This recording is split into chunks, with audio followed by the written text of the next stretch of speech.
Defense Secretary Robert Gates attributes the dysfunctional policy in Afghanistan to the, quote, bitter differences between the White House, the military, and the State Department. Not a deliberate attempt, in fact, to create a, quote, team of rivals that the White House is claiming.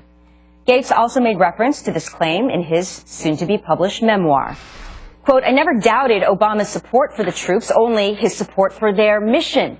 The president was deeply suspicious of senior military officers and considered time spent with generals and admirals an obligation. Our next guest says the book provides key details explaining the overly politicized views of foreign policy and national security in the highest levels of the Obama administration.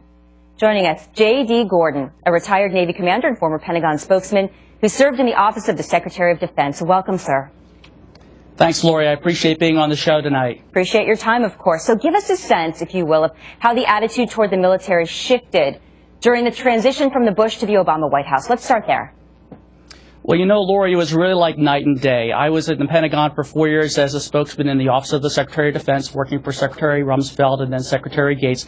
When President Obama came in, there was a tremendous change. I could say that people in the Pentagon realized that here was a guy that perhaps didn't really like the military, wasn't very supportive, because of some of the things he said. He was talking about Guantanamo like it was shameful. That was really insulting to the military. He was a guy who talked about repealing Don't Ask, Don't Tell. That was really the thing that he was the most energized, according to Secretary Gates in the book, about repealing Don't Ask, Don't Tell. So he had a whole different set of priorities. He was going to usher in all these cuts, $1 trillion in cuts over the next decade that we're looking at now. So people knew that President Obama was going to make the military smaller, weaker, and more progressive. And I think that everybody in the Pentagon understood that. So what did you think of the White House response to Gates' recent comments on all of this?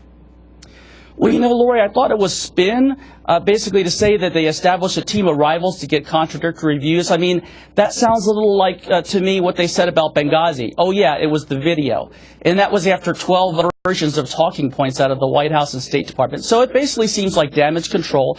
The White House is very concerned about President Obama's legacy because this book is really very hard-hitting. It talks all about how President Obama was making decisions based on politics, like in 2007 to oppose the search because of politics. Right. Hillary Clinton, the same way. It's also damaging to her chances to become the president in 2016. I'm going to jump around slightly because I want to cover a lot of bases while we have you, J.D. So critics of President Obama's foreign policy quick to point out the resurgence of al-Qaeda in Iraq. And they say that Gates' assessment in his book basically shows that it's because President Obama ignored the Pentagon's advice. Your take on that? Well, I think Secretary Gates is absolutely right. The president really didn't like to hear advice from the Pentagon. He thought he knew better than all the admirals and generals. You know, he had never lost an election, so he figured, I know everything, so why should I bother listening to these admirals and generals who I don't trust anyway? And most of the military didn't vote for him. And so we had a guy like President Bush. Most of the military voted for him. So a very different relationship between the way that President Bush looked at the military and the way President Obama did. But as far as al-Qaeda goes, you know, I had a column in the Washington Times this week where I talked about how at the same time al-Qaeda retakes Fallujah, President Obama is letting all these al-Qaeda terrorists go from Guantanamo. He's actually making al-Qaeda stronger. At the same time, al-Qaeda retook Fallujah. 1/3 of the detainees who left Guantanamo returned to terrorism, but you could also look at 1/3 of our troops that died in Iraq died in Fallujah, in Al-Anbar province, trying to keep it out of al-Qaeda's hands. So at the same time we lost Fallujah to al-Qaeda 2 years after we left, President Obama is doing his best to release as many al-Qaeda detainees from Guantanamo as humanly possible. On FoxNews.com, J.D., your column is, if you knew who was behind the closed Gitmo push, you'd be shocked. And it's worth reminding our viewers that as the Pentagon spokesman, you visited Guantanamo Bay more than 30 times between 2005 and 2009. Thank you for being our guest tonight. Interesting information. J.D. Gordon. Thank you, Lori.